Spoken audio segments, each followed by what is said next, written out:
Hello and welcome everybody, and thank you for joining us today. We came on a little bit quicker than expected because we just got a raid from our good friends again at Get the Tables. We want to thank you for sending your crew over here. Thank you very much. I greatly appreciate it. To Tony, it's so much fun to have you guys join us every time. Hope you guys enjoyed, whether you were watching AEW Collision or NXT No Mercy. Either or, I hope you guys enjoyed it. Blasphemous saying get tabled. We got tabled. The main event had tables. The opening match had tables. Tables galore tonight. But we've got a special guest joining us tonight. He's a fantastic friend of ours.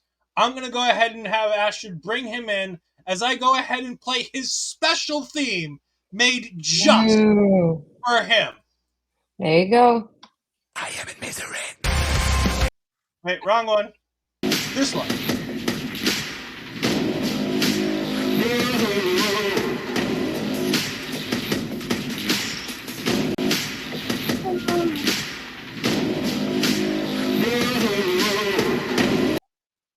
Our wonderful friend Mark Talks Wrestling is joining us. Gallus' #1 fan. He always says Gallus Boys on top. Always says Gallus Boys on top. So Mark, thank you for joining us on this show. I greatly appreciate it. I hate every single second of that. Oh, I'm not. I love you, Ed. Good thing it was only 8 seconds long then, huh?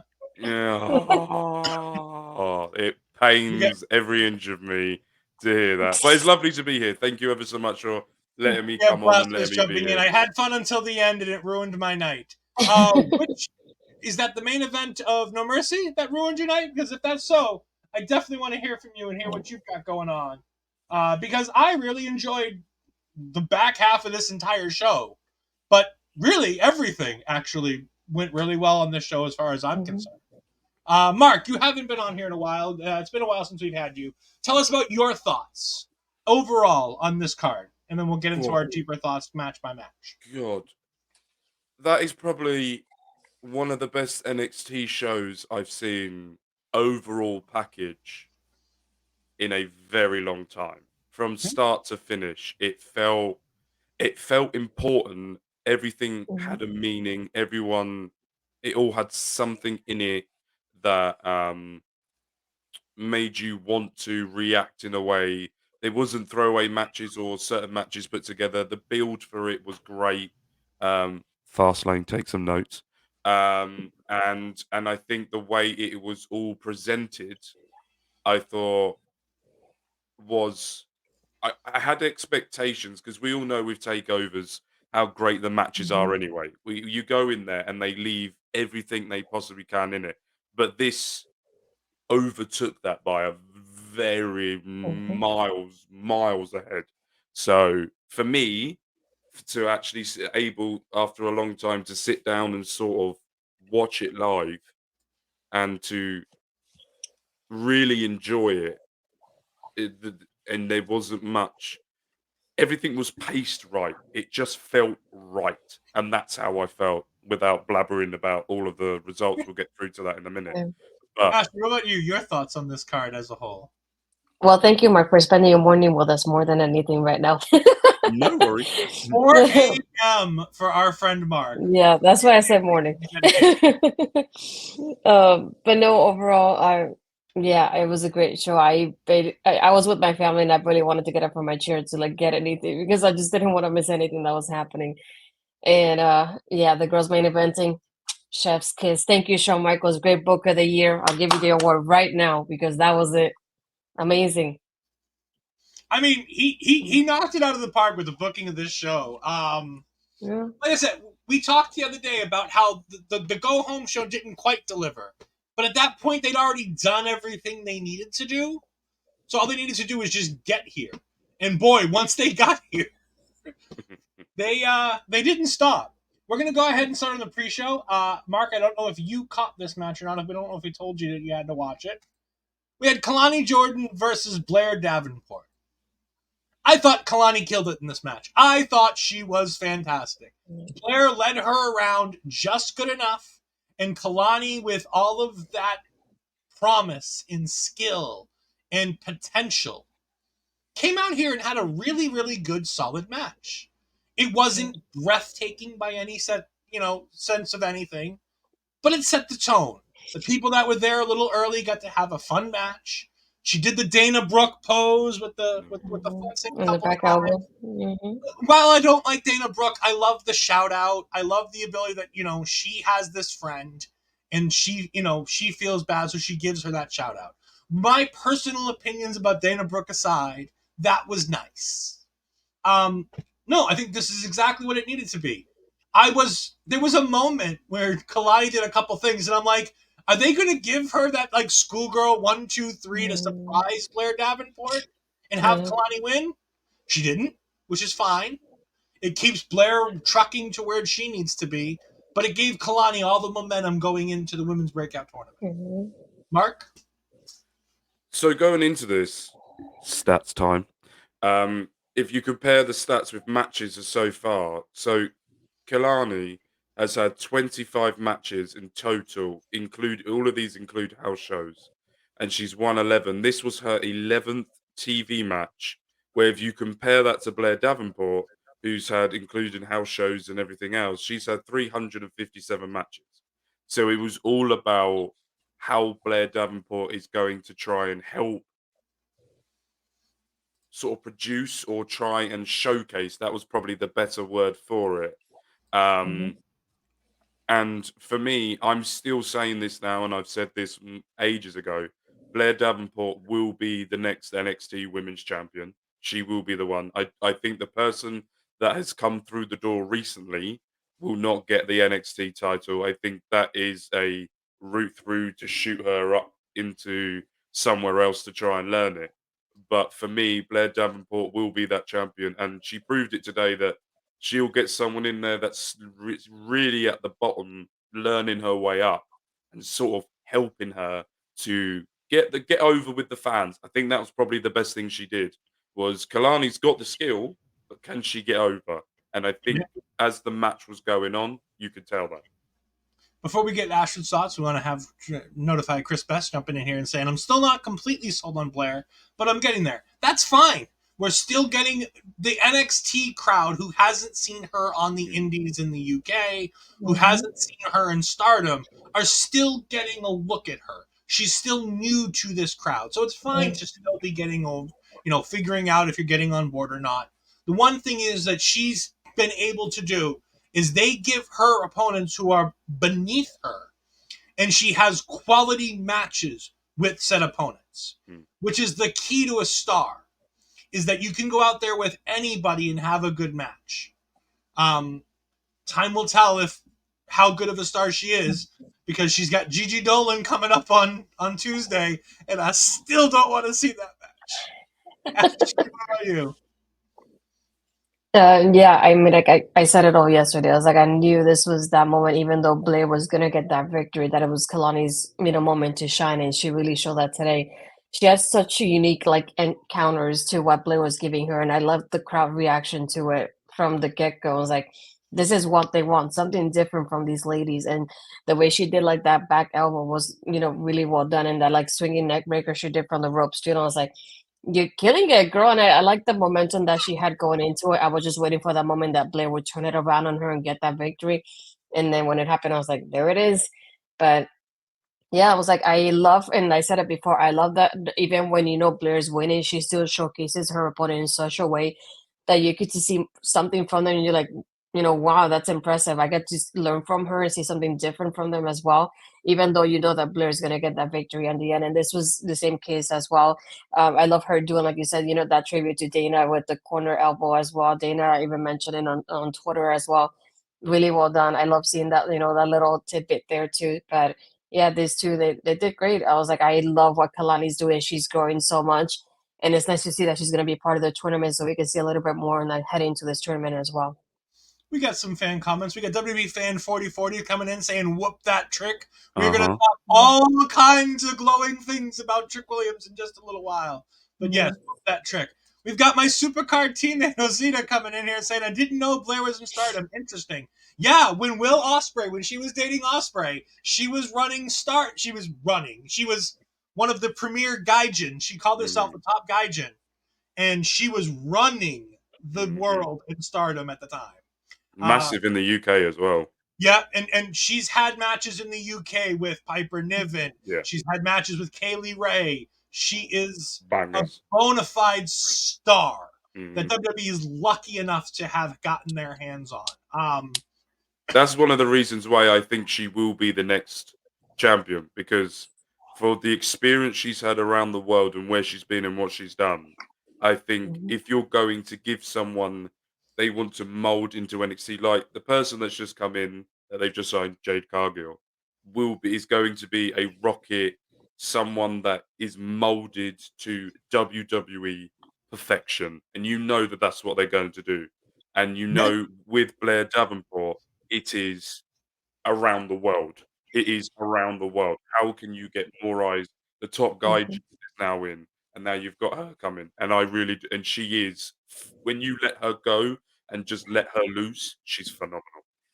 We want to thank WWE Fan 4040 for going ahead and following. We want to thank our good friend Lauren Goodnight. Time to drop in and sub for 3 more months. Thank you very much. Yes, remember that today is the last day of September. It is the last hours of September. So for all of your favorite streamers, whether it be me, whether it be Astrid, whether it be our local establishment, go ahead and drop a sub if you want to.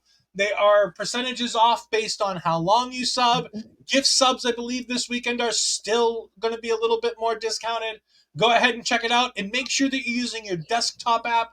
Even if you go use the website, go ahead and use the desktop one because it's cheaper than using your phone. Don't get screwed just because you watch on your phone. Make sure that you go on the desktop, save yourself $1 each. And if you want to drop us a Twitch Prime sub, go ahead and do that. You take the money out of Jeff Bezos' pocket because the money that we get, it's still the same.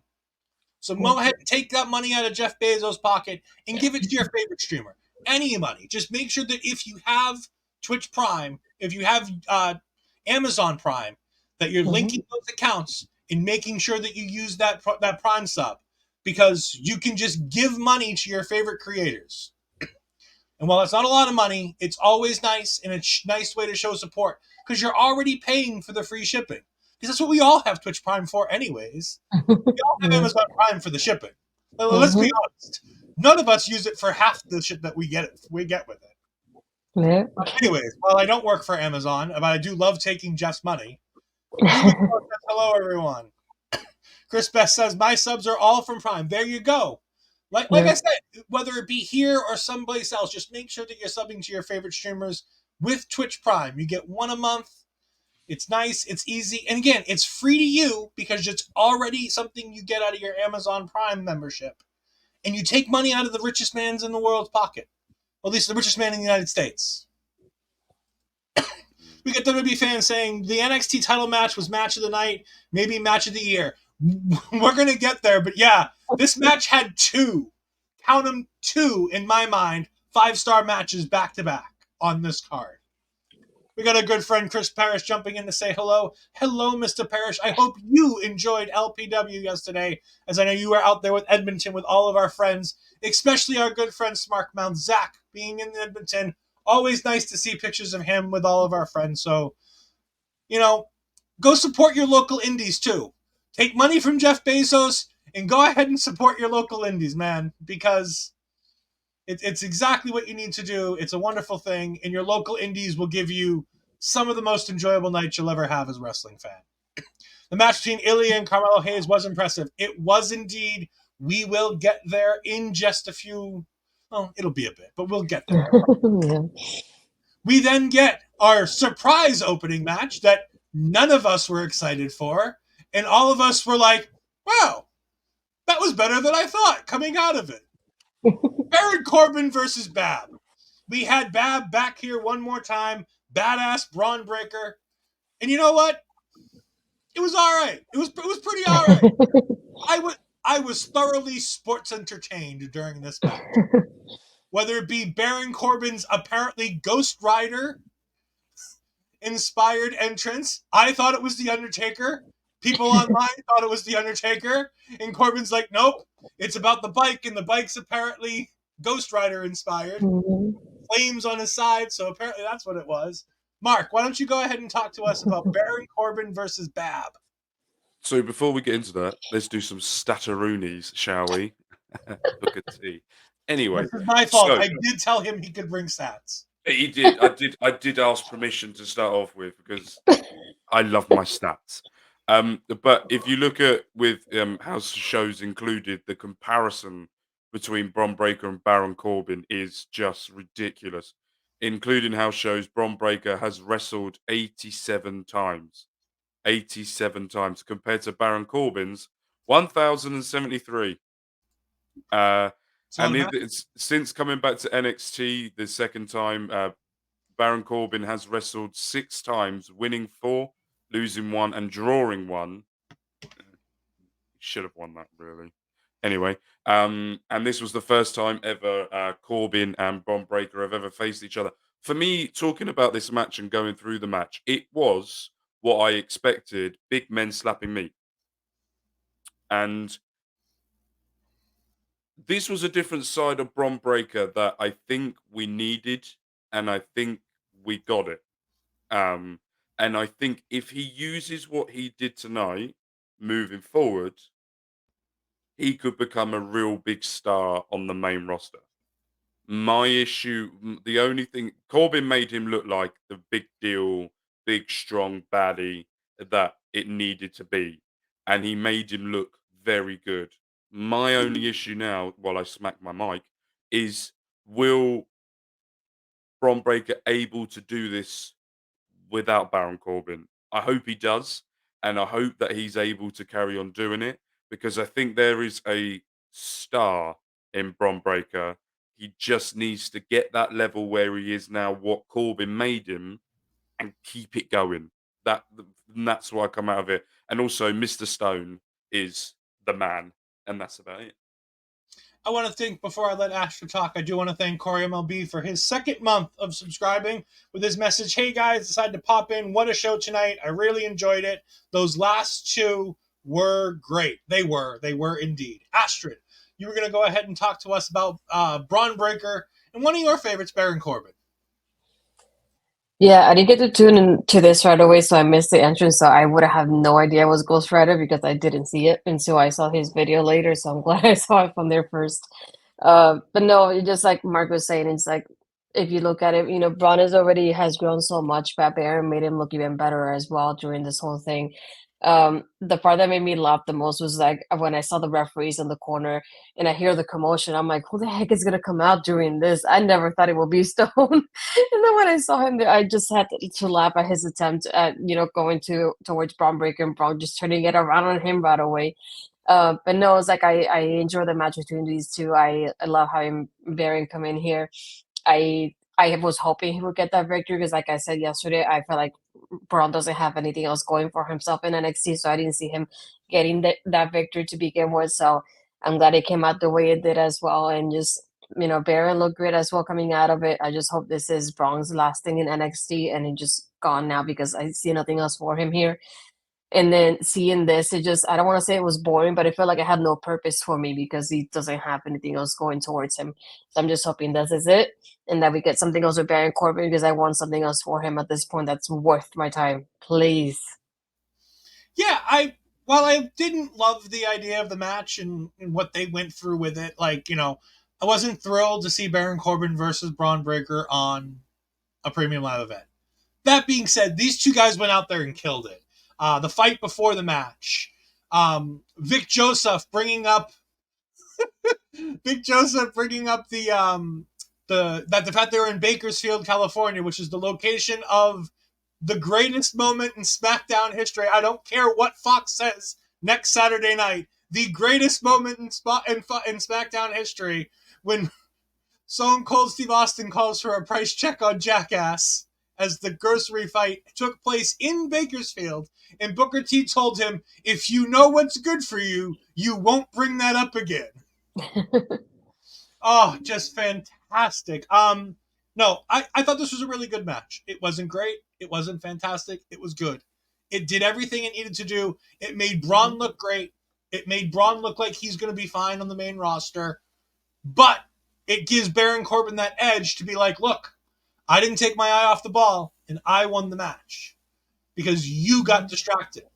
Because he could have just let that little gnat, Robert Stone, jump at him and bounce off of him. Whoa, whoa, whoa, whoa, whoa, whoa, whoa, whoa, whoa, whoa, whoa, whoa, whoa. What? Little Nat. Do not Have you disrespect seen Mr. the Stone difference like that. between... I will disrespect Robert Stone, however I so choose. No. Mr. Stone is the god of wrestling just by what he did. We want to go ahead and thank Mike the Ref for jumping in and raiding with a party of two. Thank you very much, my friend. Thanks, happy Bob. birthday to you. I wasn't able to go ahead and jump into your stream the other day, but we did raid you. Happy birthday. Thank you for bringing us in. Everybody, make sure that you go check out Mike the Ref on Twitch. And if you don't, check him out on Twitch. Go ahead and check out his Wrestle Dream on Backbreaker Media. Backbreaker Wrestling, I believe it's going to be on for his AEW Dream pre-show. I think it was with our good friend Andre, but I can't be certain. But either way, go watch it whichever way. I don't know who was on it. I know you were talking the enemy tonight. It's okay. Mike, I forgive you. Andre was working. Okay, so it wasn't Andre, but he'll have another guest. Who? You'll have to watch Mike the Ref show to try to find out. Again, Backbreaker Media, Backbreaker Wrestling on YouTube, or Mike the Ref here on Twitch. Thank you, my friend. We greatly appreciate all of your love and support. And I hope that you guys go check out wherever Mike is going to be for Wrestle Dream. Is it tomorrow or is it next weekend? Tomorrow. Mike, go ahead and, while you're doing your cheap plugs, that it'll be on Backbreaker video tomorrow around noon EST. Go ahead and tell us where the watch-along is going to be live from which bar in Edmonton, for those of you that are in the Edmonton, Alberta area and can go. Meanwhile, we're going to go to the match that changed more times than I think Baron Corbin's had gimmicks in WWE. It started with Dominic Mysterio with Rhea Ripley versus Mustafa Ali for the North American Championship. Then Mommy was pulled away from us. And then unfortunately Mustafa Ali was released, which was a sad day for me. But we then got the grateful news that Dominic Mysterio was going to be taking on Trick Williams, and I was happy again because I want the world for Trick. And then we heard the confusing news at the very end of the show that Trick Williams versus Dominic Mysterio was going to be guest refereed by Dragon Lee.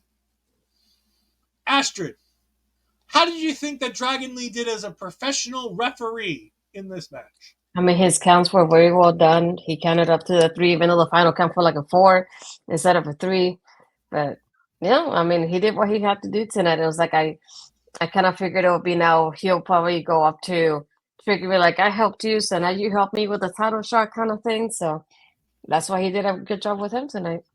Yeah, and Noob correctly points out that Mommy got injured by Nia Jax, which is true. By the way, for all of those who want to now rag on Nia Jax, it is a kayfabe injury this time. So good job, Nia Jax, that it's only kayfabe, as opposed to reality like most of them are. Dragon Lee was the Nick Patrick of officials tonight. He missed one key thing that I think Dominic Mysterio and Judgment Day are going to have a problem with tomorrow, Monday Night on Raw. And I want to just go ahead and point this out for everybody. The Beercade at the YEG, it's a video game bar. It is fantastic. If you're in the area, please go check it out. Mike, the ref, is a great person. He says, but anyways, get back to it. I'm going to use the graphic because he said All it. I have to say now is it's Tiffy time. It's not quite Tiffy time, but we'll use the graphic and we'll We'll put take up the an comment. excuse to use it after we did it. I was going to say, any excuse to use it. It can be the flimsiest excuse in the world. I think Trick Williams stunned the world by showing how good he was in this match. Not that anybody thinks he's bad, but him and Dominic Mysterio had a really good match here. Above even my expectations of what I thought they could do. It was smooth. It didn't feel clunky. Dominic was constantly in and out of the ring, being a good heel. Trick was on his feet. He was on his game. He didn't seem all that off. He seemed like he was in lockstep with Dom. I feel like this match was practiced a little bit at the PC this week. I have a feeling that they did at least 1 or 2 rounds at the PC. Trick Williams, and I'm going to go ahead and say this. There was a moment of disbelief for me in this match. When Trick Williams got the second visual pin without any referee, I messaged Astrid and I said, well, that's 2 visual wins for Trick Williams. There's no chance in hell he wins this match. Not 20 seconds later, Trick Williams is the new North American champion. Spoke too soon. However, I think Dominic is going to have a bone to pick with Mr. Dragon Lee. That Mr. Dragon Lee missed the North American Championship just sitting in the corner of the ring. But you know, Dominic Mysterio only has his family to blame because there was a great man that I once knew by the name of Eddie Guerrero. And he said, lie, cheat, steal. Dominic Mysterio is no longer the North American champion. Travesty. Mark, you disagree. It's a travesty. This is the worst thing that's happened to wrestling. It's the worst thing. This is the worst thing that has. This is worse than Gunther if he ever loses the Intercontinental Championship, or when he lost the Royal Rumble to Cody Rhodes. Right? Who's Cody Rhodes when you've got Gunther? And I am how can someone miss a blatant cheat by Trick Williams by hitting Dominic in the face with the belt? I mean, in the face. I He mean, cheated. in Trick's defense, all he did is kick Dominic's hands. If It doesn't Dominic matter. wasn't He holding cheated. the championship belt he didn't belong having, it wouldn't have been in the ring. No, Dominic Mysterio was holding it because he wanted to make sure that it was nice and clean for himself and Mummy. But no, Well, then he should have left it on the outside of the ring with the wonderful and collecting beautiful dust. Alicia Taylor. it was You know, collecting Alicia Taylor dust. is a wonderful woman who could have kept that title very clean. I mean, let's be honest. She's no Samantha, but she's really good. I adore her, and she's fantastic. So you know what? I'm going to let it slide. But, you know, if Dominic didn't want the title in his face, he shouldn't have brought it in the ring. Anyway, It was his own demise, blatant Mark. cheat His there. own demise. Blatant cheat. But because of that, this was Dominic Mysterio's 7th defense of the title, and he was holding it. This was his 74th day as the North American champion. And if you compare the stats of Dominic Mysterio, including house shows, has wrestled now over 200 times, where Trick Williams has only wrestled 67 times. This was his first singles title shot. The last time he ever had a title match was with Carmelo Hayes in a house show as a tag team against Pretty Deadly on the 19th of November 2022. And Trick Williams is just like Rey Mysterio, deadbeat, doesn't deserve to be a dad, and at the same time, it I think costs. Trick Williams isn't a Jeez. dad. I don't believe Trick Williams has any children. Excuse me. Mark speaking now. Thank you. Not anymore. He's not. No, I'm kidding. Go ahead. I do want to go to put our own in-house referee. Referee on the independent scene in Canada says Dom left that belt up. If Trick kicked his foot up and it made contact with Dom's face, it's Dom's own. Referee's discretion is final. Exactly. The referee did it in the ring and he was wrong. So that referee's wrong as well. The referee screwed Dirty Dom out of this, and I expect a rematch very soon. Actually, no. I don't expect a rematch. I expect Trick Williams to turn up to Monday Night Raw or NXT and hand back the North American Championship to Dominic Mysterio because he got cheated out of it. Give it. Also, by the way, I'm going to get out of character now for like 2 seconds. Trick Williams did really great in the match and he performed very well. Back in character. He deserves to give that championship back to Dirty Dom. And Mummy, if he doesn't, Mummy, after she destroys Nia Jax, is coming after her. Mummy did tweet, "What the fuck?" after this match. So, and Chris Parrish is on your side saying Dirty Dom keeps his gold clean. That would be the only thing on that man that's clean.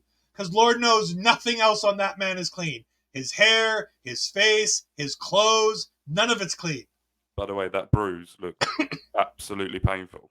It does look very, very painful. We got Chris Best saying, "Where's Jimmy Corderas when we need him?" We got Mike the Ref saying, "Mark, you and Booker T are cousins from different continents, aren't you?" And we've got my friend Osino who says, "When Mark's hand goes up, his mic gets muted." Exactly. I am the Miz in disguise. No, I am the Miz because I have the power to make sure that you do shut up. Very true. Very true. But we've all thought this was a fantastic match. Kayfabe aside, this was great. I enjoyed this match thoroughly. I was surprised at how well Dominic led the match. I was surprised at how well Trick kept up with the match. Dragon Lee had a couple spots where he made sure to keep the guys in line, telling one where to go, telling the other, couple spots there. Overall, pretty good. Also, can I just point out as well, Dragon Lee does know that he is a wrestler and not a referee. Yeah, I was a little disappointed by one super kick putting Dragon Lee out for about a good 5 minutes. He was out, and I went, you know, you're not meant to be like the whole referee. It's because when you don't have your attire on, your superpowers come off. So that's why he's not a wrestler anymore. For that moment, it doesn't happen. When he gets his trunks on again, then he's a wrestler again. Okay, that's what happens. You put those stripes on, and you instantly become fragile. You forget about everything else. Yeah, wrestler. Who? Dragon Lee's a wrestler? I did not know that. Mommy's not happy because I get the feeling Judgment Day is losing the belts with the exception of the men's Money in the Bank briefcase. I have a feeling that might be coming, maybe. Dominic might be going on his own. Dominic might get this belt back. Like, let's be honest here. This might not be a long reign, nor does it need to be. I think I would love Trick to hold this title for a while. I think Trick going out there and talking to Melo and being like, look, I'm going to make this the A championship like you did is a fun idea. But it doesn't need to happen. I could see them taking the title off Trick and having him have to fight his way and work his way back. I'd be... No. Not give. No. We're not handing championships here. That's not a thing. No. All right. Before Mark gets two more in the weeds, we do have like the ref. When the adrenaline kicks in from getting ready to wrestle, you don't feel super kicks as much. You don't have that adrenaline as a competent referee. And by the way, I do want to say, Dragon Lee, with the exception of needing to make sure he didn't see the championship to finish the match, was a very good referee in this match. His counts were good. He was constantly in the right place. As Mike said earlier, and I don't know if I put it up there, Dragon Lee was 1,000,000 times better as a referee in that match than in the Heritage Cup match. But before we get to the Heritage Cup, we had the Fatal 4-Way NXT Tag Team Championship match. Now, this was a lot of fun. I thought this was pretty good. I will say, though, I did have one question for Astrid, and it's going to make her red right now. But Angel Garza pulled off his little thing, and I'm like, okay, it's not the typical Angel Garza pull-off. But I looked and I'm like, is Angel Garza, like, patting himself? And Astrid's like, no, he's not. And I'm like, oh, his poor wife. This was funny. I'm sorry. Like, was I the only one who noticed the gigantic bulge in the front of Angel Garza's trunks tonight? Like I've watched Angel Garza for a while. I watched him as the Cruiserweight champion in NXT, where he'd whip off his pants and whip them around for the ladies. I remember him doing it right in front of NXT Grandma Anita. Remember her, Anita? Oh, that was great. The funny part, I expect a comment like this from a girl be like, oh my God, he's packing. But getting it from Ed was the funniest thing to me. Because I was looking at him and I was looking at the two of them, and all of a sudden I'm like, that seems unusual. I don't remember it normally being that big. Oh God, here come the comments. I'm just now going in the comments. We have Ali saying yes, you were. We have Mike Ref saying Finn Balor borrowed his cup to him. I did think about Big Dick Balor when I saw Angel Garza tonight. Oh God, it's the way you said bulge as well. Absolutely killed me. We Yes, and have OnlyFans, Osita I didn't saying know Ash that. should subscribe to Garza's OnlyFans. I mean, Ashley didn't even notice. I was the one who noticed. She's just the Oh one who God. knows. He has Astrid pays OnlyFans? attention to the little details and the big details. And this was a bigger detail. That's all it was. Oh Anyway, gosh. Pierce is gonna clip that, isn't he? I have a feeling. Yeah. We'll get back to the backstage promo between Gacy and Ava after this, but I wanted to talk about this tag match. Astrid, what were your thoughts on this tag team match? After I need Mark to take a second to get himself right. Matt, Mark, we need you. Okay, breathe. Oh God. I don't think we're gonna recover from this one. Bigger Oh, detail. Oh gosh, fucking I hell. can't breathe. But no, this was the best way I can describe it was chaos, but in a good way because it was a lot going on at the same time. I can't concentrate for Mark looking like that. Oh, the comments are great. Mike the ref jumping in saying Mark is still thinking of Trick as champion. There we go. That sobered up Mark real quick. Yeah, Yep. that did actually. Mark, I've got another way to sober you up. Hold on. Here we go. Hold on.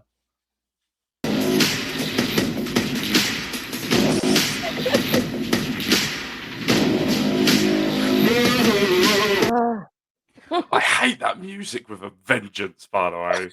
Anyway, Astrid, carry on. I do apologise. Astrid, Oh. thank you much. I've stopped that. Oh Carry on. my god. I don't think we'll be able to recover from this, any of us. But no, yeah, it was definitely like a chaos spot in a good way. There was so much going on, but I like that everybody had like a moment to like really showcase themselves during the match. Especially that four corner spot with everybody going in the mat at the same time, and then the crowd was hot for that one, so I definitely enjoyed that one too. And Brutus being the way he was at one point. I love having Julius come in with the double Northern Lights to Bronco and and Lucien there, and then having I think it was it Brutus on the other side doing the ankle lock to the ankle lock to Angel on the other side. That was happening at the same time too. Yeah, this was I was like, holy crap, what is gonna happen during this? And the beginning too, like having Humberto and Angel here, but then the Creeds and like this is about family. Look at we have the cousins and the brothers going against each other now. Um, but yeah, other than that, it's like this was a hot mess, but in such a good way because so many things were going on at the same time. I couldn't keep up with them, but it was so nice with that pacing. I felt like it was amazing to watch.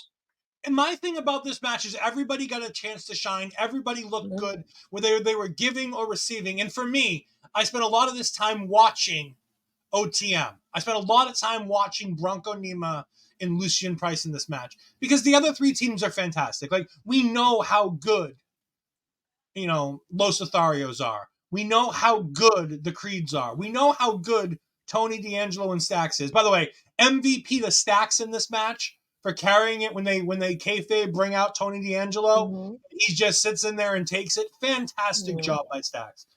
But OTM proved to me so many great things. By the way, they also gave me this wonderful flashback to the old days of one of the Gorillas of Destiny. It's not Tongaloa. When he was in WWE the first time. Remember when he was the guy who'd ride out on the bicycle? It gave me flashbacks to that moment where he was riding out on the bicycle. But they carried their own in this match. They didn't feel like they were carried. It felt like they were constantly in position. Even in the spots where they needed to act like a little bit dumber and a little bit naive and rookie, they played it off well. Like when they get tagged in because one of them accidentally forgets it's a fatal four-way tag team match and that any team can tag anybody. And he gets his back tagged and he's like, what? And they're like, no, you got to get out now.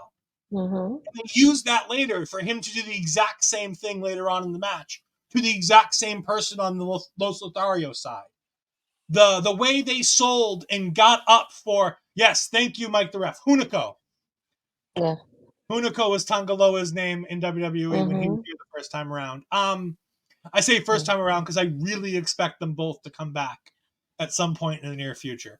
But no, I loved how well OTM fit in this match. And by the way, if I can give a gold star to anybody else in this match, Ivy Nile. Yes. That drop kick onto fucking Scripps when she knocks him clear off that corner, and OTM just stands there stunned. Yeah. Like, what the hell just happened? Fantastic job. I as Asher said, it was pure chaos in the best way. I loved everything about this. Everything kept moving. It was never dull. It was never slow. There were a couple spots, and Los Lotharios just shows how good they are as family by having those quick tag team moves that they had. I don't think I'll ever get over those Latin teams that use that like bridging like neck thing with like they tie up the legs and they have one guy with the bridging neck and the other guy does like a sliding drop kick. Just fantastic. Fantastic work from them. We'll get to Mark's opinion in just a minute as Mike the ref says, what the fuck was commentary saying? That Scripps was the... Yeah, so here's the one problem I have with commentary about that, and then we'll let Mark go off on whatever kind of tangent he might want to go off on this one. But yeah, they're trying to make it seem like Scripps is the veteran who's been there, done that. And me and Astrid had a really fun time on NXT on Tuesday talking about he's been where? Catering. Doing what? Making sure that he gets Carmella her wine. Because remember, he started as the sommelier for Carmella. Mark, your thoughts on this wonderful tag team fatal four-way? So, when I was doing the stats, this interested me because OTM have only wrestled 22 matches in their career. This was their 23rd today. You compare that to the Mr. Big Bulge himself, Angel Garza. I'm going to set myself off again. I need to stop it. And Humberto Carrillo. They have wrestled 53 times and winning 17 of them. This was their 7th title match, Garza and Carrillo. And they've never won a title before. This was their Creed Brothers' 47th time wrestling as a tag team in WWE, which also includes house shows, and they have won 30 of them. And the family, as they are called now, this was their 22nd tag team match, and they've been holding the NXT nut titles now for 62 plus days now. It will be, and this was their second title defense. And the words I put in this was, "This is just mental." Julius Creed is on one. And then I put four-way suplex, Jesus Christ. And it was an absolute incredible match. And I think that NXT tag team match have a history of being extremely good. They always find a ways for everyone that gets in the ring to show what they need to do, be what they need to be, and to project themselves forward. But as you said, OTM, not only have they project themselves forward, they now look real contenders moving forward with a team that's only wrestled 22 times in their career to now look actual contenders. I am interested what they do with them moving forward. Are they going to strap a rocket to them or are they going to be careful? Because I think you have to be very careful. And especially with that, is it an injury? Is it not? I legit thought that was an actual injury to Tony D'Angelo. Putting them in the ring with OTM with a person that's got a bit of a dodgy knee might not be the best idea right now. You'll probably need some experienced tag teams to go in there until they work out what's going on. But storyline wise and everything about it, I thought this match was brilliant and I loved it. Yeah, I thought it did exactly what it needed to do. It showed us how deep this tag team division is and how many quality matches can be had, regardless who's champion in this tag team division. So I'm excited. I think that there's big things on the horizon for the tag teams. We're going to go ahead to move on to the worst officiated match of the night, the Heritage Cup match, with Noam Dar and his metaphor idiots taking on Butch, otherwise known as Pete Dunne. Mark, I Oh, think it'll be great don't to start start with with. me. I think it'll be great to start with you. I have anger levels, and this broke it. This. So when I saw Pete Dunne, and I put in the Discord when I was talking, and I said, seeing Butch, I'm calling him Pete Dunne, so Pete Dunne and Tyler Bate together makes me really miss Trent Seven and BSS all together. And if there was a time to do it and to make little Mark very happy after what happened in this match, Little Mark? me. Well, Then never mind. Moving on. yeah, then this would be the best time to do it. But see, this was the stats I was looking at. Pete Dunne in his career now has wrestled over 974 times, compared to Noam Dar's 560 times. This was Noam Dar's 18th Heritage Cup match, and he's won 12 of them. And this was Butch's first ever Heritage Cup title match. And the last time these two faced in a WWE ring, Noam Dar and Butch, was when I saw it live, when the very first ever NXT UK happened in Cambridge, and it happened on the 28th of July. I was there that day and I watched it, and it was brilliant to see it for the and Butch's it. I'm trying to be calm when I say this, but it was a good match and I really enjoyed it up until the end when my anger levels decided to go fuck Gallus very, very easily and very, very quickly. We had I had Pete Dunne winning. Why would you not give him it? Like he's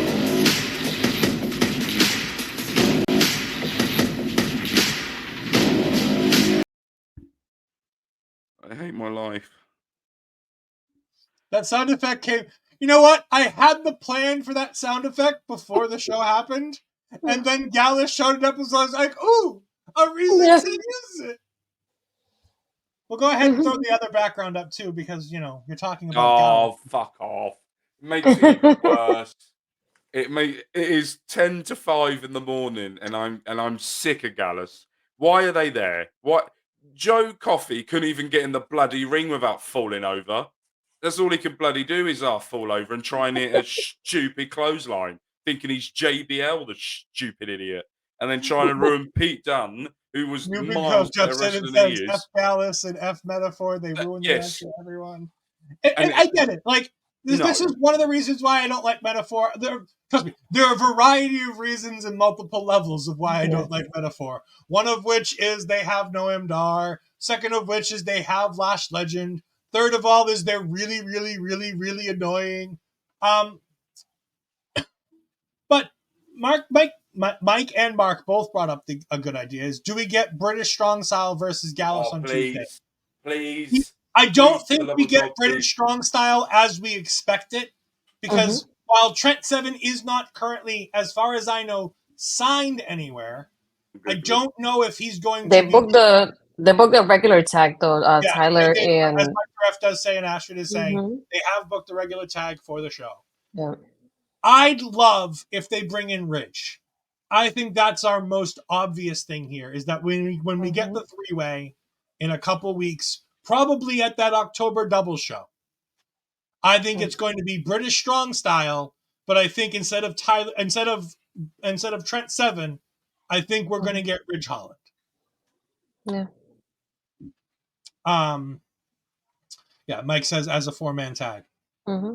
Other than the ending, I thought this was a pretty good match. Yes, it had constant metaphor bullshit. But that's what you come to expect with Noam Dar. The way you have to expect it with Roman Reigns. It is what it is. You kind of just got to live with it. These are the things that happen.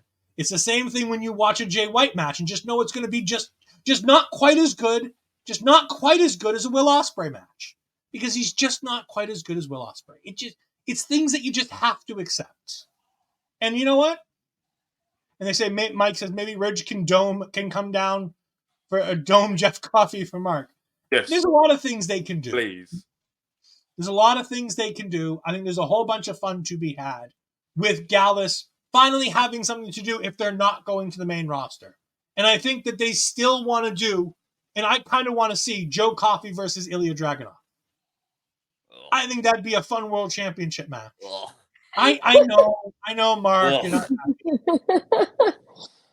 Mike the Ref says Gallus and War Games. No, I think unfortunately War Games is already spoken for, and I believe it's going to be Judgment Day versus Cody and Friends. Mm-hmm. There was a couple of things in this Cody, match. KO, Sammy, and Jay, right? Yeah. No. That'll be War Games. There was two things I want to put out there that I found very English in this match that I loved, right? Noam Dar's top where he wore when he was in the ring. I don't know whether you know this in America or if Americans know. Have you heard of Stone Island and what it represents? Okay, so in England, you have like a Stone Island logo badge on the side there. It's basically football hooliganism. If you're a football hooligan, you wear Stone Island. It is like a match made in heaven.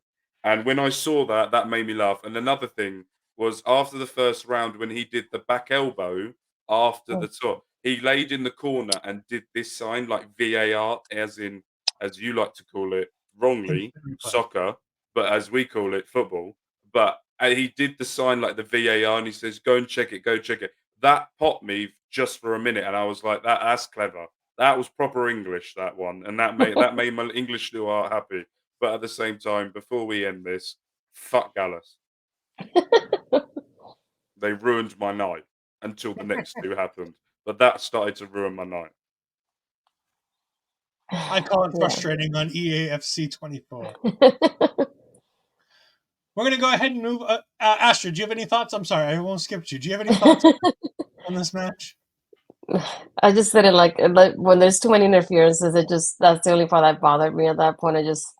No. I want to watch them wrestle. I don't want to see these people that are on the outside and not inside the ring actually being involved in here. So that was a little frustrating, but other than that, like the match itself was good. I enjoy, the back and forth they have with each other here. Again, I was just hoping that Pete was gonna get this, but it had to be Noam they're keeping it. So hopefully next time. Can I just say one more thing that really annoyed me as well? One thing that still annoyed me. The British Heritage Cup, when it first came about, was all about showcasing British wrestling, right? Showing wrestling, showing, as they call it, inside the ring and doing it. And I don't mean this horribly, but ever since it's moved to the big NXT, it's all about interferences. It's all about costing people. It hasn't stayed as wrestling. Who is the best wrestler in the ring? I remember watching A-Kid. I don't know where he's gone now. I was just saying, I would love to see him again. Yeah, I would love to see what he's doing. A little like him called Axiom, but nowhere near. Where he did a great match against Tyler Bate, and that was pure wrestling, and it was pure what they needed to do. And I love the Heritage Cup, and I love it because it's something that is still there from the NXT UK time, and it's something that I will always treasure because I was there for the very first ever NXT UK show. And I had the privilege of being there, seeing Pete Dunne wrestle twice in 2 nights, and both championship matches, all of it amazing. Tyler Bate, Trent Seven, all of them. And it just pains me watching it, and they're not treating it like it has to be different to everything else. Because now you've just made it another title, but it's not a title; it's a cup. This is the most prestigious thing that a wrestler, not a sports entertainer, a wrestler wants, and then making it more sports entertainee type thing, and it's just really frustrating me. Anyway, I have a feeling that will change once we get rid of Metaphor and we get back to new champions and things. I think it's just a run that we're in, that we get there. We're not going to put up one of Noob's comments. Again, unhappy with Gallus, unhappy with Metaphor. We're not going to put up the other comment because we don't wish releases on anybody. So we're going to go ahead and skip that. We are going to talk about something fantastic, which was the NXT Championship match between Carmelo Hayes and Ilja Dragunov. The second of 2 matches in which these two have taken place. And by the way, we're going to get there. But first, I do want to go ahead and shout out our sponsors, Rogue Energy, because this is the point in the show where I had to take my Rogue Energy to go ahead and get my kickstart. Mark is pointing to it right now. You can go ahead and scan that QR code, or you can just go to rogueenergy.com and use the promo code OLEPODS to get 10% off your order. You can get it in powdered form. So if you want to have it and do that, if you want to go ahead and get it in cans, they have it in cans. I believe this weekend is the end of their special deal on the cans. So make sure you go ahead and check them out. They have a sugar-free, more healthy alternative to your favorite energy drinks. They are fantastic. They taste great. The Ole crew, most of us have been trying them out. Most of us have been enjoying it. You can go ahead and get your sampler pack that has a couple different flavors. All you need is a shaker cup and some money to go ahead and get some of these containers. My favorite is, of course, the sour watermelon. Brand new flavor. Sour watermelon has been fantastic. I love it. It's one of my favorite drinks. It gives me that kick in the butt I'm going to need because I still got one more show this weekend. We'll talk about that in a minute. But yes, Noob is right. The double main event. Yes, we did have the double main event. Astrid. Carmelo Hayes versus Ilja Dragunov 2. Just This is heartbreaking. I mean, not in a bad way, but it just this match from the start, it's seeing Dragunov being in control. I was kind of getting away from the get-go for Carmelo, and I was like, when is Carmelo gonna get that moment for him to like really get in there and do what he does? And we didn't get much of that during this match. That's what started to like make me think of like, wait, somebody gonna come in here? What's gonna happen for Carmelo to retain this? And then when he got pinned, I took me a moment. I was like, this is a 3. I'm not sure. So I really debated it when the 3 count happened. So I was really surprised to see Dragunov win it. Because again, like a Braun Breaker is another person like him that I kept thinking he has nothing else for him. So I think it would have been interesting going off with that storyline of, Trick going against Carmelo later on for the championship. Because that's what I had envisioned, but it feels weird to see Dragunov now with the championship. I did like that moment to at the end when they do hug each other and everything, and it was amazing to watch. I was just waiting for that moment. I was like, Carmelo, where's your moment coming in when you pick up the speed and like when you usually do. But yeah, I was just like, no, it's not gonna happen. I don't want it to happen, but it did happen, and we have a new NXT champion. we've been talking for months about Carmelo and Trick and the breakup and the North America, and I thought it was all going to be surrounding the World Championship. And yes, it's all his fault. It's fault. We didn't think anything of it until he mentioned it, and now I can't stop thinking about it. Mhm. I thought it was always going to be based off the NXT Championship. Last night, I fantasy booked Carmelo Hayes winning this match and taking it all the way to stand and deliver, to have that fantastic final match of his career in NXT where him and Trick go ahead one-on-one at the biggest stage as friends. You just have a friendly back and forth, winner takes all. NXT Championship match. And then Melo would go up to the main roster, and Trick would have that title for as long as he did, and then he would just lose it. However, I can't be disappointed in this match. This match was fantastic. And WWE even signaled that Ilja was going to win this match by putting out a thing yesterday chronicling Ilja versus Walter 2 for the UK Championship, where they talked about how he has a history of winning titles in his second chance at those titles. Ironically, as pointed out by Caden, 1 doesn't make history, but 2 does. 2 makes a history of winning in these rematches. These guys tore the house down. 5, as I said it in the chats, 5 fucking stars. If they don't get 5 stars, Meltzer's just showing his ass at this point. Because this match it's not a contender for match of the year. It is match of the year. These 2 went out there, and I'll put this up against Danielson versus Okada. I'll put this up against the match that's about to happen that we haven't even seen yet, in Danielson versus Zack Sabre Jr. And that'll be fun, and that'll be great, and I think everybody will love it. But guess what? It's not going to be as good as this. This match was the best match to happen in professional wrestling this year. This match was special. This match, they tore the house down. This match is 5 stars. This is as good a match as you can have in NXT with these two guys, and there's nothing left for them to do. Ilja Dragunov is for real, and nothing away from him. I'm a Carmelo Hayes fan. I'll love him till the end. But man, Ilja's another beast, man. The bloody forehead, the chops, the red chest, the slaps to the back of the neck, constantly going for that torpedo Moscow, constantly going for the H-bomb that he hits. Just absolute sensational work by both of these guys. Fantastic. 5 stars. Match of the year. Mark. I think you put into the chat and you put a good point of what you said. You said, oh, he's put Dragunov 2. That's not good. And when you put that there, I went, yeah. And there's one thing in this match that I never clicked up on until recently of Ilja Dragunov. If you look at the back of his trunks, or basically look at his ass, he has the words Unbesiegbar, which means in German, invincible. And I tell you what, in that match, he was.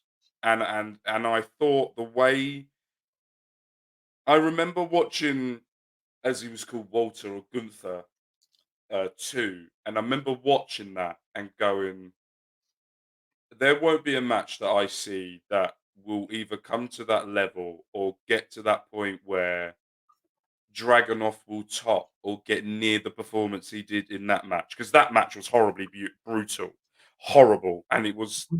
I can just remember all of it. But this was differently brutal. This was calculated. This was he knew what Carmelo Hayes, and as like Astrid said, Carmelo Hayes didn't get into it. He couldn't get into it. And I think that was purposely done, in my opinion, to show that if you give Dragunov one time to think about what you've done before, you're not going to do it again. And I think one of the things that really shone to me, if you look at the stats between both of them, they've both wrestled nearly the same amount of matches. So Carmelo Hayes in his career has wrestled 391 times compared to Dragunov's 328. Keeping that in mind as well, Carmelo Hayes has won a championship everywhere he's been. The CW Heavyweight Championship twice. He won the CW New England Championship, the Liberty States Heavyweight Championship, the LPW Tag Team Championships, the NCW New England Championships. All of these championship reigns were over 100 days. And his reign so far as NXT champion until he lost it, he held the NXT title for 182 days, which makes him the eighth longest NXT champion in the history of NXT. And if you compare that to Ilja Dragunov with the 328 matches he's wrestled in, he has won 205 of them, getting a win rate of 62.5%.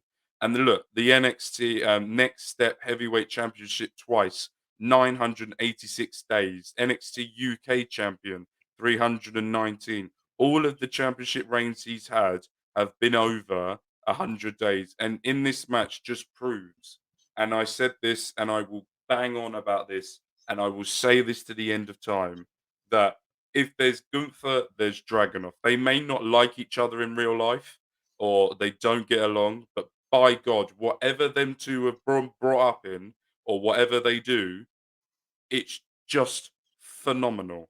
And as you said, match of the year, you can't think of anything that you've seen this year. I think I would put that my personal favorite. It may not be match like quality like this was the triple threat match at WrestleMania between Gunther, Sheamus, and Drew McIntyre. For me, I put that up there with that because Gunther got to WrestleMania and was able to win on the biggest stage because he is the greatest wrestler of all time. I won't have anyone tell me anything different. The Then Ganalao is the best, even though LA Knight, oh, he's coming up there, I'm telling you. He's with old John Cena. But for me, Ilja Dragunov is just so good. This is the issue now NXT have, okay? Carmelo Hayes, you knew when Dragunov was coming through, he was going to beat him. You knew that was going to happen. Or Trick Williams was going to do something. I look at Ilja Dragunov and I go, who can go toe to toe with him? There's no one. Yeah. There is no one in NXT right now that can go toe to toe. Maybe they bring Von Wagner back, and with this head surgery he has, he's become superhuman all of a sudden, and he can go through stupid amounts of pain now. I don't know, but if you look at the NXT, this is the one problem you have with Ilja Dragunov. The one problem that's difficult to solve. Ilja Dragunov beat Gunther. There was no one then in NXT UK to try and beat him because no one could get close to him. He relinquished it, and then I think Tyler Bate won it, or A Kid won it, and then Tyler Bate won it in the end. There's no one in NXT that can beat him unless you bring Gunther back down just to destroy him and then get someone to do it. Unless Damian Priest wants to cash it in on him. But That's the one for me. I think that there's still a Senor Money in the Bank hanging out there, and yeah, I wouldn't be surprised if Ilja loses to a main roster star. At this point, with them still trying to sell those network deals, with getting somebody to buy NXT and Raw, I would not be surprised to see a main roster champion, once Becky Lynch loses it, to go ahead and come down to NXT and take out Ilja Dragunov, especially right around WrestleMania time. Like the New Day last year, I think right around Royal Rumble WrestleMania time, we're going to get somebody to come down to challenge Dragunov. I think it could be, speaking of, Ring General being one of the greatest of all time, one of the greatest NXT champions of all time, Kevin Owens, might come back down. He said multiple times that he's tried to come back down. If they finish the Sami Zayn story stuff, that wouldn't be a bad shout. Also, Daddy Ciampa. Daddy comes back for Goldie one more time. I think he's the one who's going to dethrone Gunther. That's my opinion on it. I think he's going to be the one, because then that will then release Gunther to destroy Seth Rollins and become the longer. He will overtake Roman Reigns and he'll wrestle everyone. He doesn't need time off, Gunther, because he's the greatest ever. But another one that I was thinking of. This isn't the great Walter's the greatest ever show. It is. It is now. One thing I was thinking of while you Mark, were talking about don't make me play the music again. No, please don't. I've stopped.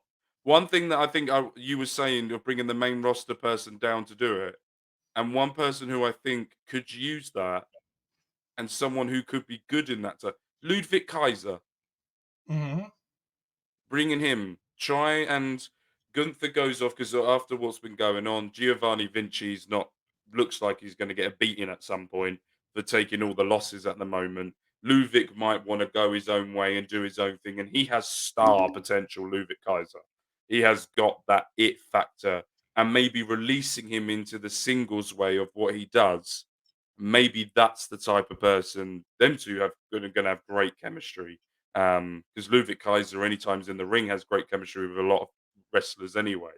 So I think maybe if you're looking in that type of way, but for me, a main roster, if you're looking for someone to build without like having a Kevin Owens to come down, because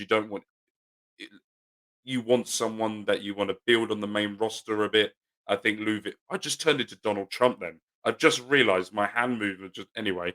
And since he's turned to Donald Trump, Mark is gone, and we apologize for all that. I'm just kidding. Mark's back. I'm very sorry.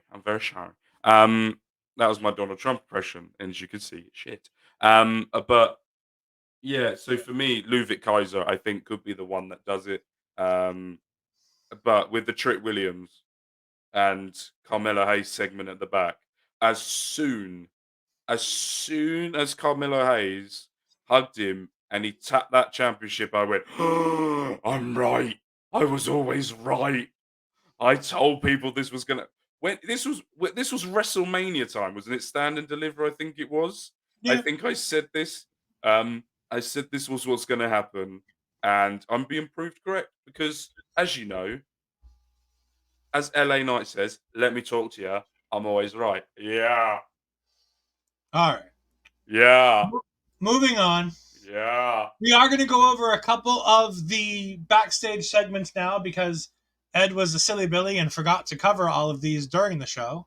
So, after the Dom versus Trick North American Championship match, we had a flick back to this last Tuesday where Joe Gacy's backstage and he's talking about how everything's gone wrong. He's lost everything. There's nobody there. And Ava's like, no, Joe, I'm still here. Your teachings are working. I'm here. It's me and you. And he's like, no, Ava, everything's gone wrong.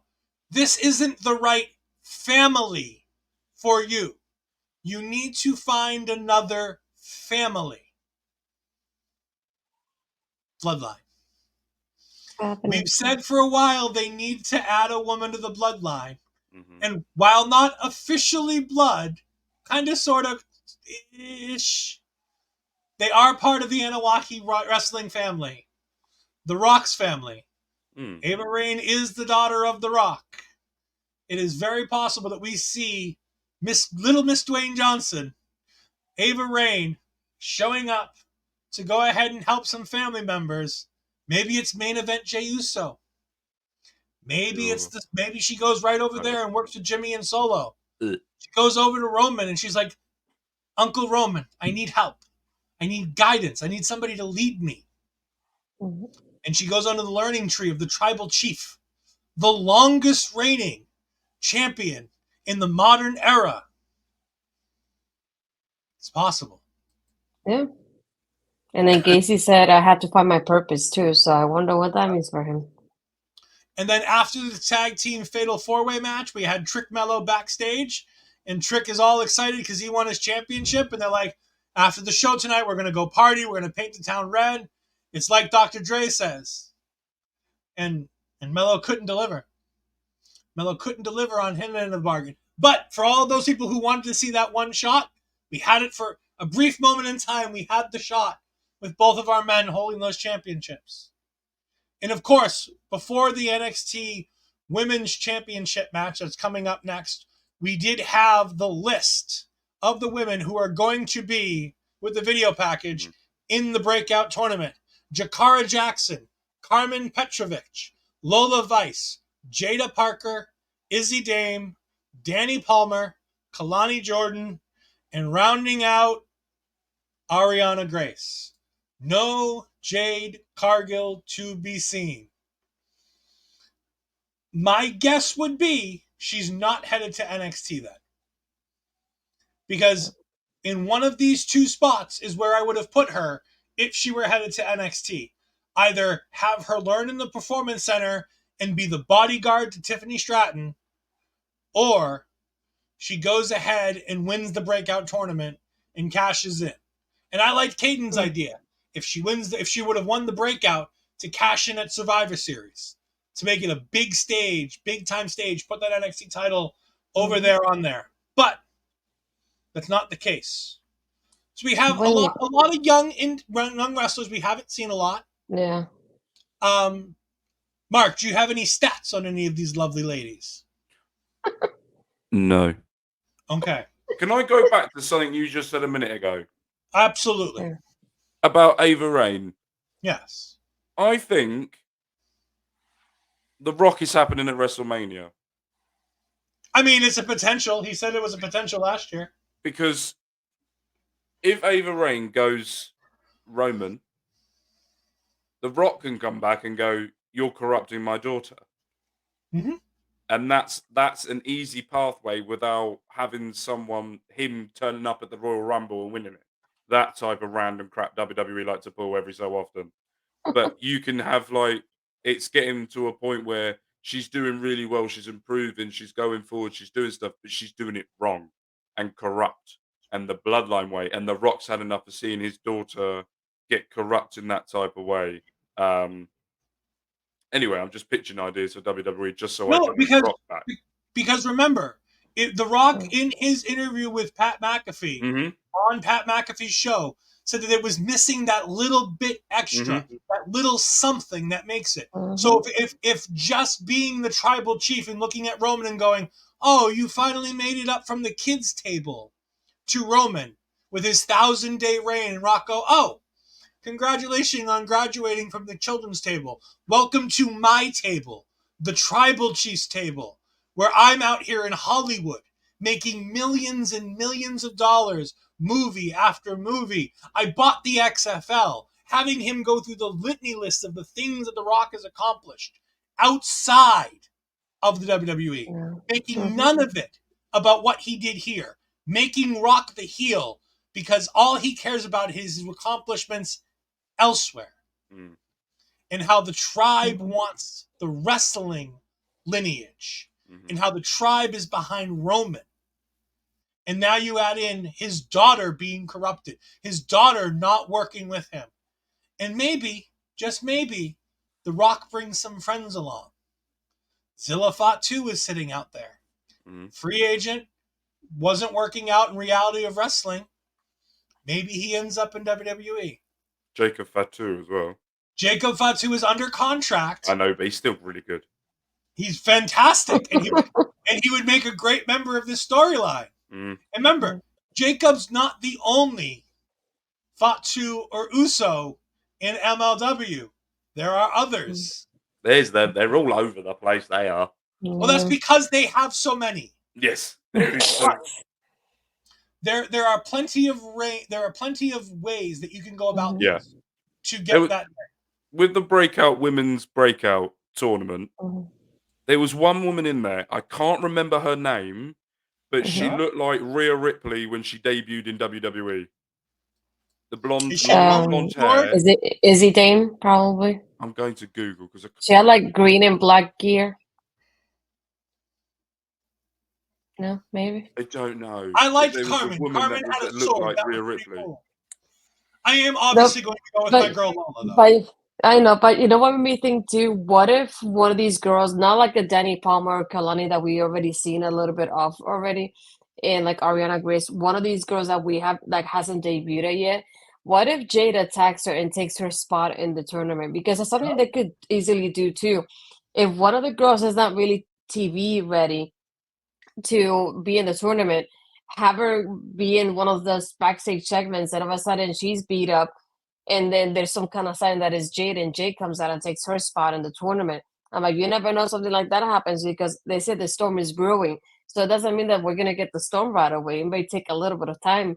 And to also go along with the announcement, the women's tournament is already starting on Tuesday, as it is too as well. Yeah. So that's another factor too. But I was thinking, like, what if one of those girls doesn't make it there? Because I'm like, I know somebody like Lola will stay there. I know Ariana will stay there. Kalani. You know, those girls I do see, but some of the new ones like Carmelo and Izzy, I could see them not making them to begin with. Yeah, and Mark has finally figured out who it is, and it is Izzy Dame. There we go. Gotcha. She looks like Rhea Ripley with the blonde hair that she did in that the women. Was it the women's Mae Young Classic? The Mae Young. That was it. The Mae Young Classic. That was it. Yep. She looks like her in that, and I saw her and I went, "Hello, we got a Rhea Ripley +2 here." But that's so I was like, yeah. It's getting late for all of us. It's about 5 o'clock, almost 5:30 for Mark. It's getting late for me and Astrid on the East Coast. So you know what time it is? All I have to say now is it's Tiffy time. Tiffany Stratton versus Becky Lynch. Extreme Rules for the NXT Women's Championship. I'm going to go ahead and take the lead on this one because I don't know if I have in any of these matches. And I love...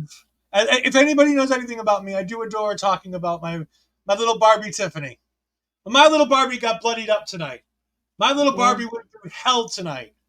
My little Barbie went out there and killed it tonight. She put on a fucking show tonight.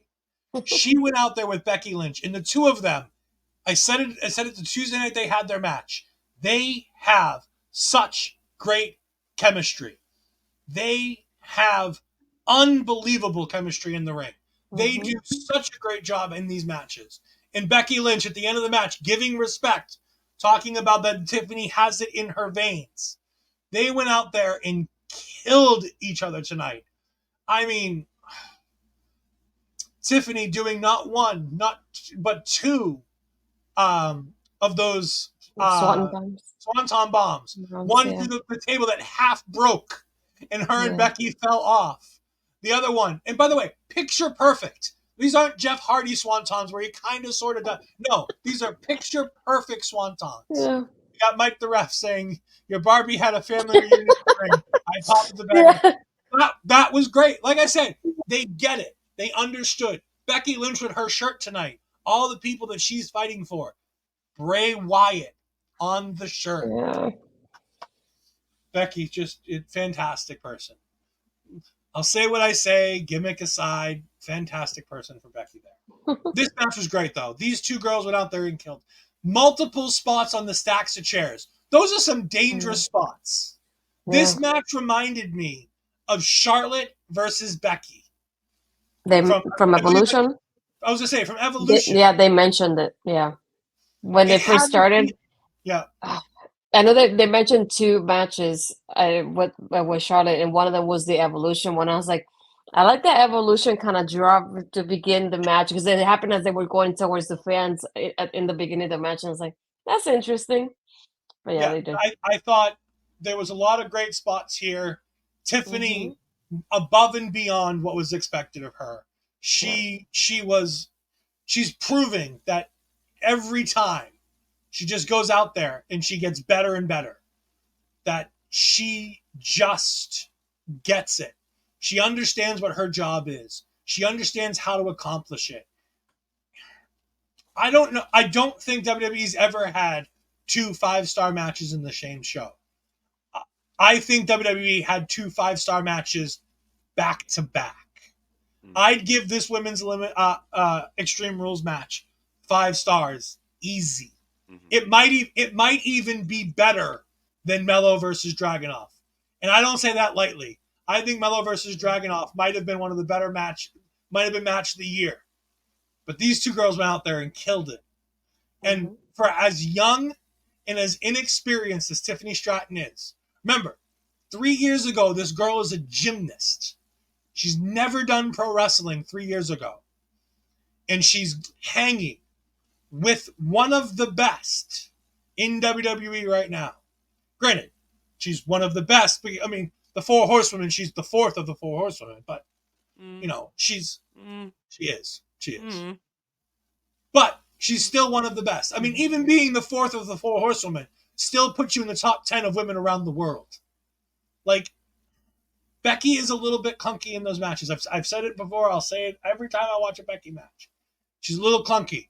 But God, Tiffany Stratton is just so good, so fluid. Everything has a purpose and a movement. The handspring back elbow through the barricade. And then to follow it up with jumping off the table into a flip onto Becky on a chair and putting Becky through the barricade again. Absolute fan. I will not take that back. Becky is the 4th best of the 4 horsewomen. By the way, I don't agree a lot with Mike so far on this show, and he has proven that he has been very horrible to Dirty Dom, but he's right there. My thoughts are over. I thought this match was fantastic.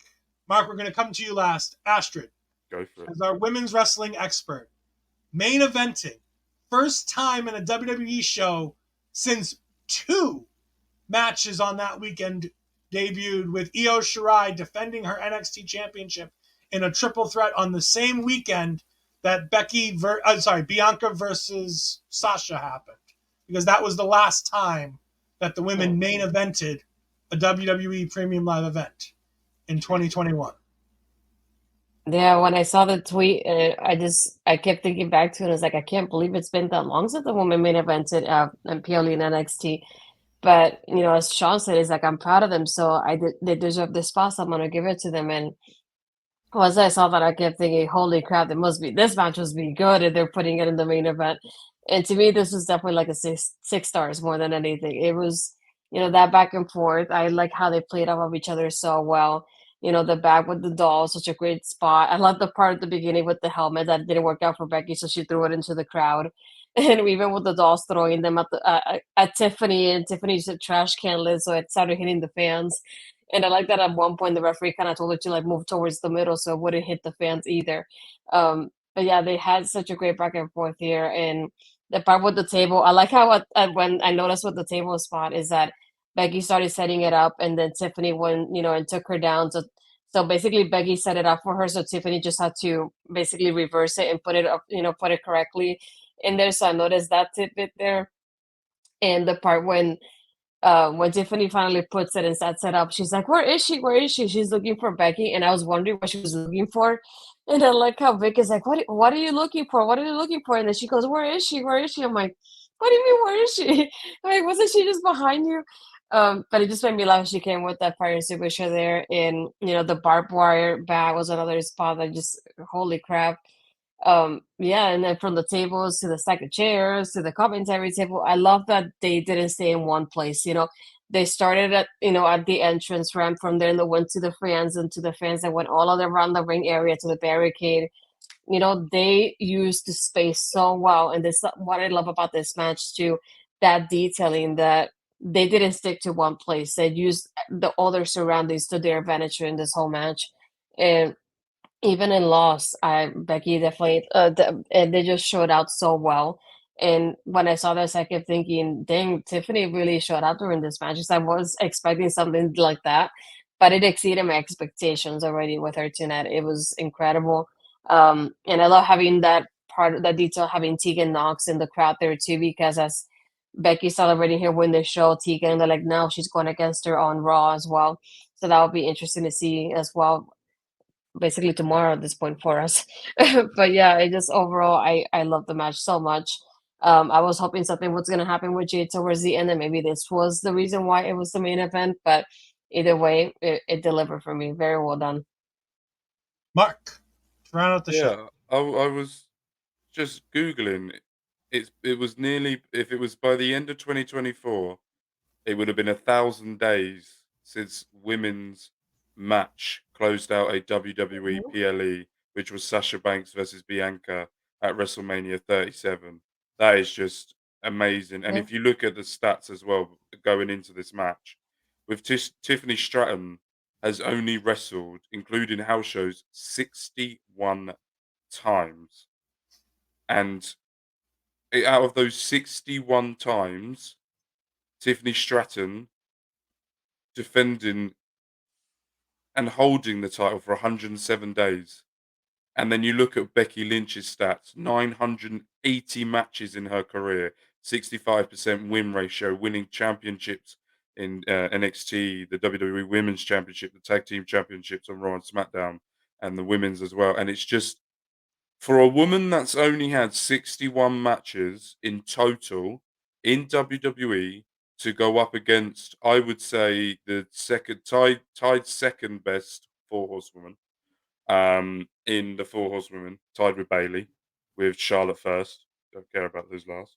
Um, then I think for me, this match, it had realism. It had realism in this match. They were going blow for blow. Becky was giving it everything. Then Becky was like, right, okay, I'm going to give you everything I possibly can, as hard as I can. I want you to give it back, and I want you to show everyone that you can do it. And she did. And I think this is why Becky Lynch, as much as it was controversial at the time of when it was happened, why Becky Lynch is the NXT champion. She's gone down to NXT and she's made Tiffany now a main event person. She can easily go on to Raw and SmackDown with the abilities that she showed today in this match and have a match with anyone. And then we're going to probably see her go up against Tegan Knox on Raw and elevate Tegan Knox even more. We're going to see someone come in. We might see Jay Cargill have a go at the NXT Championship. She may not win it. She might do. Who knows if that's the plan that they're going to go for. Mhm. But for Becky Lynch to look at the roster and go, there are so many women that WWE, Triple H, are not using correctly. I'm going to do it. I'm going to be the one that produces and shows these women what they can do. And I think with Becky Lynch, I expect her to have a good match because it's Becky Lynch, and I think she is phenomenal in what she does, and I love the way she does things. Uh, But for Tiffany, I was worried for Tiffany to start off with. I was very worried with how she was holding the brass knuckles to start off with because she had to get told by the referee, by the way, you're doing it wrong, with the brass knuckles. And when I saw that, I went, oh no, this is going to be a car crash. This is going to be a car crash. This is not going to do well. But as soon, like within the first 3 minutes, Becky Lynch used a kendo stick, the trash can lid, a chair, a builder's helmet. Tiffany was busted open within 5 minutes.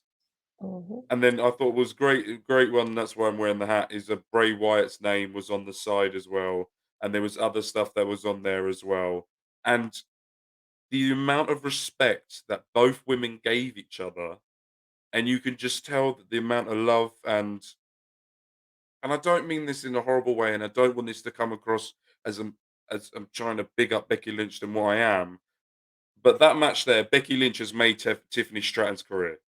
That match there has made Tiffany Stratton go to the main roster. She doesn't need another defensive title. She doesn't even need to turn up on NXT anymore. She could turn up on Raw and SmackDown tomorrow, and we'll go, all right, and you'll Yeah. go, it's fine.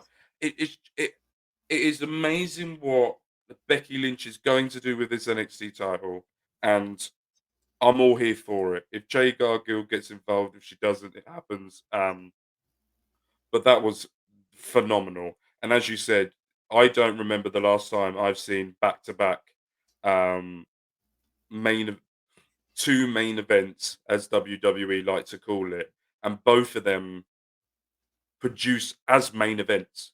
Normally, you get we've got three main events, and one of them actually is main event quality match. These two, I'm going to put this out here now and say Becky Lynch versus Tiffany Stratton will go down as one of the top 5 greatest female matches of all time. That's big I'm praise. I'm going to say this now, and I will stick to this because what it's done. Not only has this helped Becky Lynch because it makes her because both of these women have never had an Extreme Rules match before. Becky Lynch has been on Extreme Rules pay-per-views, but Well, no, never. Becky had the Extreme Rules match against Charlotte. It didn't go down as Extreme Rules. I think it was like a no holds barred, if I'm right. Was it? Because, Okay? I'll have to look up the Evolution match. yeah, but what I found online, it didn't go down as Extreme Rules. It went down as no holds barred. But I could be wrong on this one. But just phenomenal. And if this doesn't get right, I'm going to go on a rant here now, and I do apologise, Astrid. I'm going to go for it. If this doesn't give Triple H the kick up the arse to produce better women's matches and give them more time on Raw and SmackDown, what the fuck is? Right? I'm sat here, right? And I do apologise. I'm gonna go on a very heartily rant now. I sit and watch wrestling. Okay. Oh, I'm going full screen. Okay. I sit and watch wrestling with my daughter at times, who is 6 years of age. She's only interested in women's wrestling. And when she watches it, she will watch it the whole way through. But you're giving her only 5 minutes. How is that going to help future women that want to get into this sport, or want to like this sport, who want to do more with it, want to show their children that they're doing it, and want to show what's going to happen in the future, if you don't give them a platform to perform? Please, for the love of God, WWE, AEW, as well as AEW as well, let the woman cook. Not in that way, as in perform extremely well. These women can do what they need to do. Give them the fucking time to do it, you twats. Thank you. All right. Yes. You heard it here first. Mark wants women back in the kitchen. He wants them. As soon as I said that, I could see my brain going, I didn't mean it by that. I know. Not with that phrasing. But I had no choice but to say it. Mark, Yeah. I'm going to get the big screen again. I want you to go ahead and tell our people where they can find you and what kind of content they can find on those platforms. No worries. So I am on Twitter, or on X, as it's now called, as Mark Talks Wrestling or Mark Talks WWE. And basically, I promote what I do. I'm mainly now on YouTube as Mark Talks Wrestling, and I'm doing my WWE 2K23 universe mode, creating a universe where I find fun. And what I would do if I was in charge of Raw, I've got general managers. I'm in charge of Raw. I've got The Miz, who is in charge of NXT, and I've got Alexa Bliss, who is in charge of SmackDown. And they create the matches, and I play as the certain wrestlers that I get told to by the general managers, and do stuff like that. Or if there's certain superstar I want to play, we do it like that, and just have a lot of fun doing it. So go and check that out as well. I also have a football. If you're interested in football, I do Football Manager 23, on Mark Talks Football. A Reading save at the moment.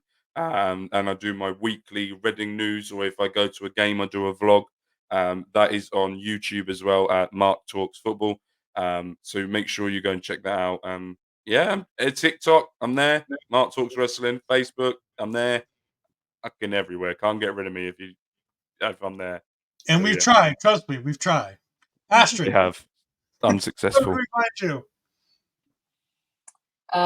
Well, you can find me again on Tuesday doing taking over with this one right here as we do a Postal Mercy NXT. So we'll see how that goes along. But other than that, X and Blue Skies, it is there, Astrid Pizarro, and Instagram and Threads, Astrid Pizarro 20. And most of our other stuff you can find on my YouTube channel as well. And if you haven't yet, you can go to my Twitter profile. Under my highlights, you can see all the pieces I've done for Body Sam so far. So any support on those pieces will be greatly appreciated as well. Yes, and you can find me on the X at edfries12584. You can find me on Twitch with all my gaming content at edfries2002. You can find me tomorrow on Busting Out with the brunch buster Bobby Munson. You can go ahead and find me every Tuesday night, as Astrid said, with the lovely Astrid Pizarro. And for right now, you can find me solo with friends coming in to give me some help. Go ahead and, give me somebody to talk to every Wednesday night as I do a solo wrestle draft season where I'm going through and I'm playing my GM mode by myself, because right now Chris Parrish is just taking a small break. Everybody needs a break every now and then. We wish Parrish the best in it, and we hope that he is back soon. But until then, Wrestle Draft is on hold. Solo Wrestle Draft has started. I'm hoping to get through as much of it as I can. I got through 10 weeks. I thought I was going to get through a whole season. I got through 10 weeks in 2 hours last week, so let's see if I can do more than that this week. But we want to thank you all for joining us. It's been a marathon show. I did not think we'd go an hour and 40 minutes. I don't get to have the snack that I was hoping for. So thank you all for jumping in. We greatly appreciate it, and we'll see you next time. Goodbye. Everyone is watching me when I'm coming